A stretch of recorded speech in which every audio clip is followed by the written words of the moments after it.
Hey, this is Warren Redlick. I want to do a full dive into Lucid Motors. We're going to talk about how badly Lucid Motors is collapsing.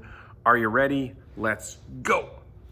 What starts with this, the big news that everyone's reporting is that Lucid reduced their delivery guidance from 12 to 14,000 vehicles for 2022 to 6 to 7,000 vehicles for 2022. If you followed my channel, you know I've said from the very beginning, there's no way they're producing 20,000 vehicles in 2022. I said that a while ago. They kept making these projections and are obviously not living up to their projections. And we've seen them collapsing. This was a terrible quarter.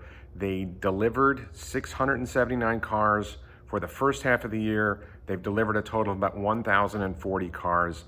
Oddly, they said they produced 1,405 vehicles for the first half of the year. They didn't deliver something like 360 cars. They didn't deliver 360 cars that they did produce that were deliverable. Then there's some other subset of cars that they produced that didn't meet their quality standards and they did not deliver either. If they have this massive demand, how did they end up not delivering 50% of the cars that they made in the quarter? There's something off here. This is more off than I expected. There's a lot of issues. So what they said, what Peter Rawlinson explained, was that there were problems with logistics. And this is one of those things where, he didn't say it in these words, but basically they bungled their logistics. They mishandled the delivering the parts to the factory at the right time to be put in the cars at the right time. They mishandled it.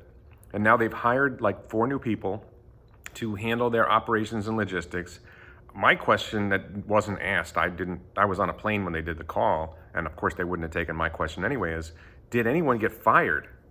You have these massive problems scaling. At what point does someone get held accountable for all these failures? And the obvious person to be held accountable is Peter Rawlinson, but of course he's already made hundreds of millions of dollars off this company. I guess the accountability might be in a Saudi consulate, but for his sake, I hope not. One of the other things looking forward is they expect to start production of Project Gravity, which is their large SUV, in the first half of 2024. And, they keep making these projections. That's so far out. There's no way they're going to be producing this vehicle in the first half of 2024. They keep missing their other projections. Why would you expect this projection to be met?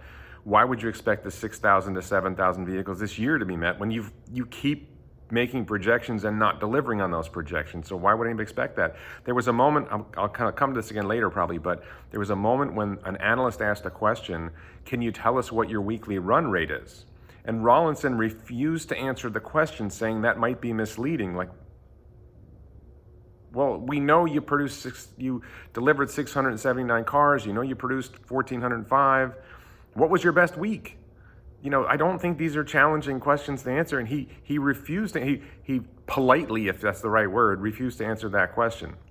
Also, they said, we're going to produce their mid-size vehicle. They're going to have a mid-size platform, which is probably a sedan and an SUV, around mid-decade.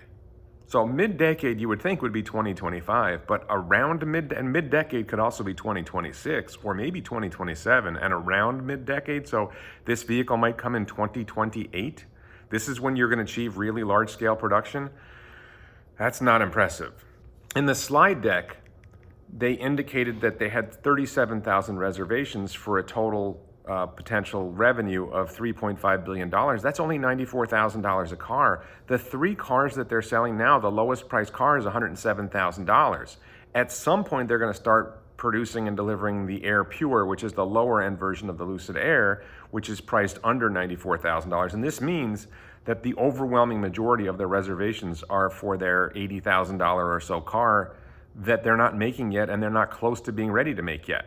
They think they said at one point they expect to start production of Lucid Air Pure or maybe deliveries at the end of this year. Well, how are you going to get to your 6,000 vehicles? You need another 5,000 vehicles delivered in the last 2 quarters of the year when the best you've managed is 679. How are you going to get this massive increase in production and deliveries in the second half of the year when you just hired a whole bunch of people to revise your logistics? And the top guy that they said they hired, they did a press release on the same day saying they hired this guy, Stephen David from Stellantis. Stellantis is formerly known as Chrysler, Dodge, whatever. They hired Stephen David to handle all the stuff that they bungled in Q2. But he hasn't started the job yet. He will be based in Arizona. He will report to Peter Rawlinson. All these people will report to him. And when I read his duties, it sounded like he's the chief operating officer, but he doesn't have that title. He's like senior vice president for manufacturing operations. But all these other people that used to report to Peter Rawlinson are now reporting to Stephen David. Who is this guy? Why are you hiring all these legacy auto people to get going in the revolution in engineering that EVs are? My big question, among other, I have a lot of big questions, but was anyone fired? You had all these problems. You had problems with supply chain. Okay, supply chain's an issue, but Rivian had supply chain problems, and Rivian produced a lot more vehicles. Rivian is an EV startup. Rivian managed to produce a lot more vehicles than this. Ford managed to produce a lot more vehicles. I think Ford produced 4,400 F-150 Lightnings, made deliveries to all 50 states. You know, I'm critical of Ford to some extent. I'm critical of Rivian to some extent, but I think these companies are doing a lot better than Lucid Motors. For some reason, they make a big deal about having this contract with Formula E, which is a racing series using electric vehicles, and they're supplying batteries. It was only $1 million in revenue. You got $97 million in revenue. Why are you even bothering to mention $1 million in revenue for something? And okay, another big takeaway for me from the slide deck is Lucid had something like $6.3 or $6.4 billion in cash at the end of last year. Oddly, they don't do quarter by quarter reporting. For some reason, they're comparing to the end of the quarter of Q4 instead of Q1. For some reason, they report that way. I don't know why they report that way. But they had over $6 billion in cash, and now they have about $3 billion in cash. And then they have some, quote, investments, short-term, long-term investments that put them up to $4.6 billion. So one way they lost 25% of their cash in the first half of the year, which means you're getting, and they're going to increase their capex. I'm going to get to that. But on cash alone, they spent 50% of their cash in half the year. 50% of the cash is gone. It's in, quote, short-term and long-term investments. What are these investments? And why are you borrowing money at, apparently, according to this one finance channel I saw, a 14% interest rate?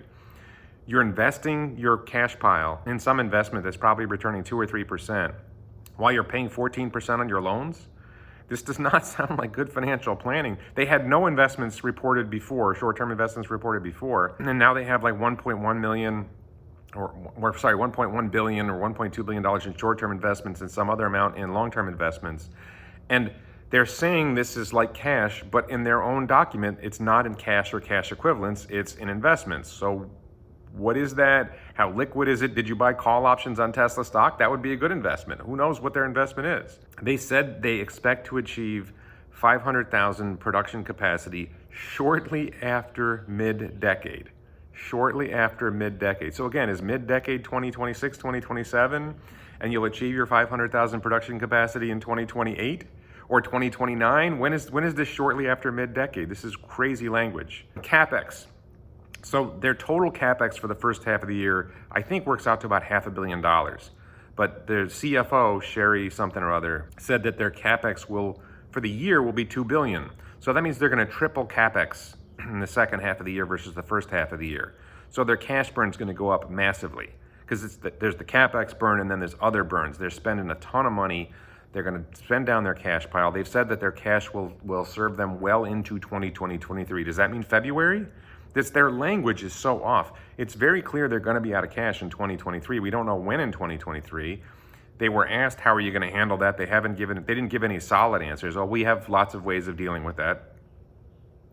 What ways do you have of dealing with that? What's your answer? How are you going to do that? How is this company have something like $30 billion market cap when they have about $4 billion in cash? Or they have $3 billion in cash and some investments, but some debt.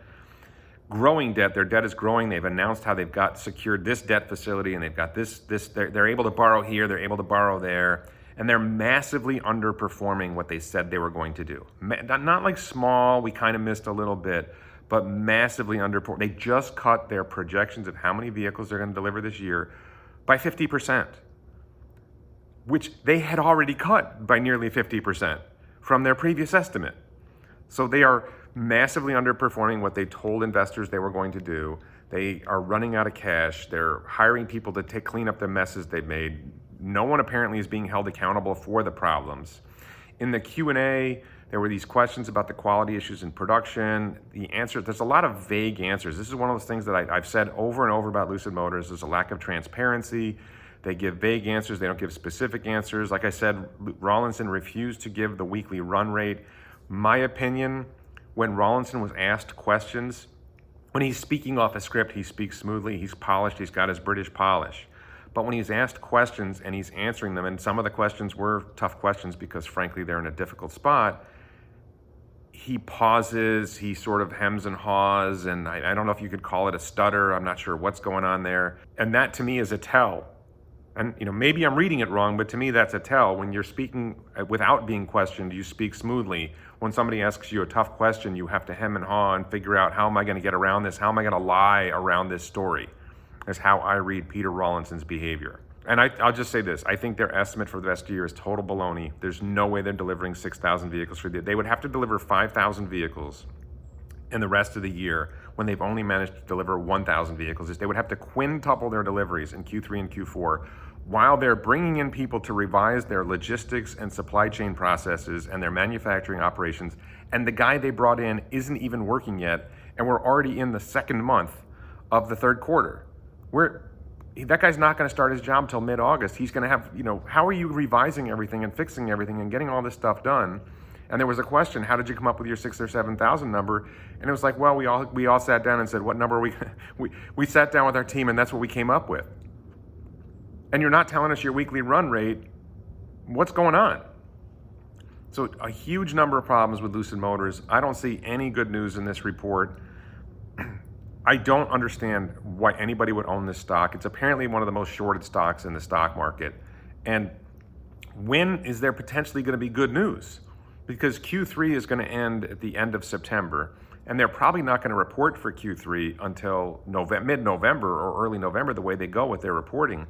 So you're sitting here in August, you've got 3 months before there's any possible real good news. I mean, there's going to be always, we delivered this, or we opened a studio somewhere. We've got some sort of bullshit we can say. We got some sort of positive news we can say about the company, but material good news. We delivered this many cars. We hit this run rate. We've achieved this. We've achieved that. They never tell us that stuff. So how do you have any material good news until November at best? And frankly, how could you possibly deliver what you say you're going to deliver for Q3 when you're not really getting started on fixing all your problems? Because they were asked about the weekly run rate in August or in late July, as of date, and they're still not giving answers. So I just don't see how, if you're a Lucid investor, what do you have to look forward to? If they manage to deliver 6,000 cars for the year, which is no way, okay, so you massively underperformed what you originally told us you were going to do. How does anybody think this company's worth $30 billion or even $25 billion? Look, they got $4 billion in cash. They're burning it. What else do they have? They don't have. This is a company. I'm not wearing my Lucid Q shirt. If you go to elonbits.com, there's an LCID Q shirt. I think Lucid's going to go bankrupt. Now, they have the Saudi backstop. The Saudis own most of the company. The Saudis may very well decide they're going to back up the company and they're going to give them more money or something, but that's going to dilute shareholders, or it's going to increase their debt. I don't see a way out for Lucid, especially we're in a recession. The demand for cars is going to go down. The demand for luxury cars in particular may go down. Now you've got more and more questions about whether your company is going to survive. Are you going to buy a $150,000 car from a company you're not sure is going to survive? Huge problems. You hear about quality control issues. Look, I've been saying it from the minute they did their reveal in September of 2020. This company's a fraud. There's no way this company's going to get there. And they keep exposing themselves more. So you heard it from me in September of 2020. I called Lucid a fraud then. Plenty of people have attacked me. There's a whole bunch of Lucid trolls have been attacking me. Somehow they got this huge market cap when they had their SPAC merger. And I told you then, this is bull. There's no way they can do this. And here they go. So I hope this is helpful. I hope you can see that the depth of analysis that I'm providing here. The cash pile's a problem. There's no way how do you go from 1,000 vehicles produced in the first half of the year and delivered, 1,000 vehicles delivered in the first half of the year to 5,000 delivered in the second half of the year? You got to quintuple deliveries when you have logistics issues, when you're not getting to it. There's no way.